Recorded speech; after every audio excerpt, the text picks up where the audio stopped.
નમસ્કાર મિત્રો, જય પશુપાલક, જય ગૌ માતા.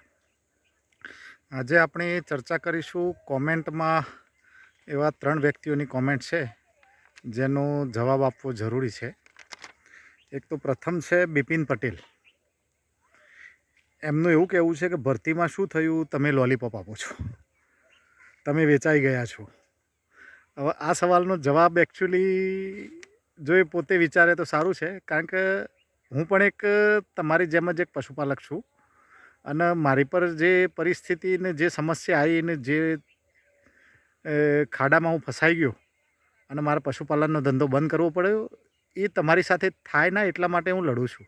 બાકી મારા હાથમાં નથી કે હું એમને ભરતી તાત્કાલિક રોકી દઉં કે એમને છૂટા કરી દઉં, અને જો એ હોત તો તમારે આ લડવાની જરૂર પણ ન પડત. એટલે આપણી ભરતી માટેની કાર્યવાહી આગળ આપણે હાઈકોર્ટમાં ગયા છીએ, અપીલ કરી છે. હવે આવતીકાલે આવતીકાલની તારીખ છે, એટલે કોર્ટનો જે નિર્ણય આવે એ આપણને માન્ય રાખવો પડશે અને શું થાય છે જોઈએ છે આવતીકાલે. એટલે આવતીકાલે સોમવાર 24/11 બરાબર દરેક લોકોને હું લિંક શેર કરીશ. અને બિપિનભાઈ તમે પણ જોજો કે ભરતી માટે અમે શું પ્રયત્નો કર્યા છે. પછી આગળ બીજા છે રમેશ પટેલ. તેમનું એવું કહેવું છે કે ભાઈ તમારાથી હવે કશું થાય તેમ નથી, ખોટી વાતો અને વિડીયો બનાવવાનું બંધ કરો, ખાલી ખોટા પશુપાલકોને બ્રહ્મા ન નાખો. ભાઈ તમારા દરેક સવાલો અને કોમેન્ટ મને શિરોમાન્ય છે, પણ અમે એવી કોઈ કોમેન્ટ કે હવે મતલબ અમારા વિશે થાય તો અમારે જવાબ આપવો જરૂરી છે.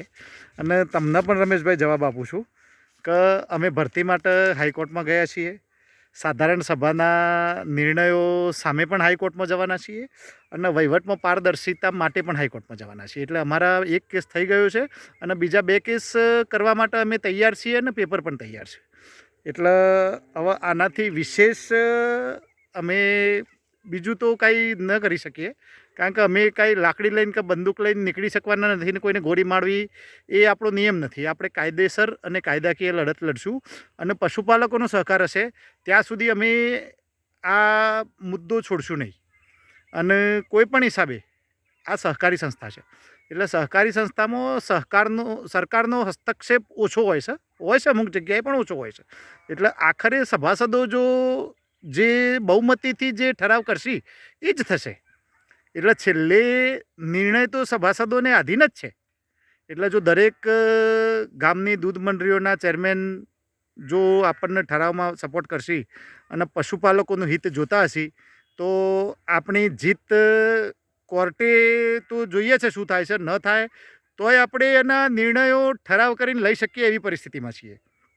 એટલે તમે એવું નહીં વિચારતા કે હું કોઈ બ્રહ્મા છું કે હું કોઈને ભ્રમમાં રાખું છું કે જે કંઈ હોય, પણ આપણી લડત ન્યાય માટેની છે અને ન્યાય મળશે નહીં ત્યાં સુધી આપણે લડતા રહીશું.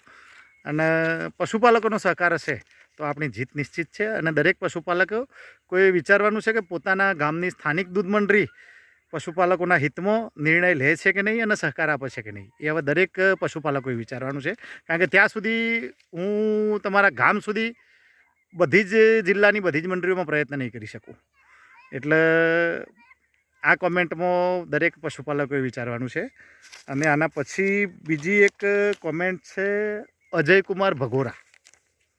હવે એમની કોમેન્ટ એવી છે કે ખેડૂતો પોતાના પાક વધારો લેવા માટે લડતા હતા ત્યારે તમે ક્યાં ગયા હતા?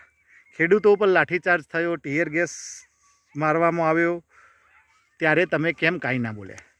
ભાઈ અજયભાઈ ભગોરા, તમારી વાત સત્ય છે કે હું કેમ કાંઈ ના બોલ્યો, પણ તમે મારા બોલવાથી જો ખેડૂતોને ન્યાય મળી જતો હોય તો હું 24 કલાક બોલ્યા કરું. તમે એમ નહીં વિચારતા કે હું કેમ નહીં બોલ્યો. મને ખબર છે કે મારા બોલવાથી કાંઈ નથી થવાનું, ખાલી બોલવાથી. કારણ કે સામે સરકાર છે અને સરકારને આવું બોલવાવાળા તો તમે સોશિયલ મીડિયામાં જોયા છે ને, કેટલા લોકો કેટલું બોલું છે, પણ બોલવાથી કાંઈ નથી થવાનું. અને જે થવાનું છે એમાં આપણે બેઠા બેઠા કોમેન્ટ કરવાથી કાંઈ નથી કરી શકવાના.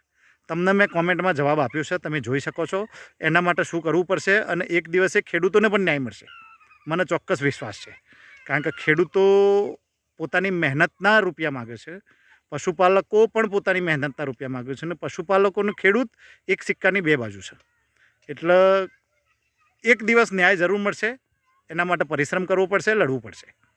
એટલે મહેરબાની કરી હું પણ તમને એવું લાગતું હોય કે હું નથી બોલતો, તો તમે મારા સહકાર મને જરાક થોડોક મને ફોન કરીને ખાલી સહકાર આપજો, તો હું તમને સમજાવીશ કે આ હકીકત શું છે.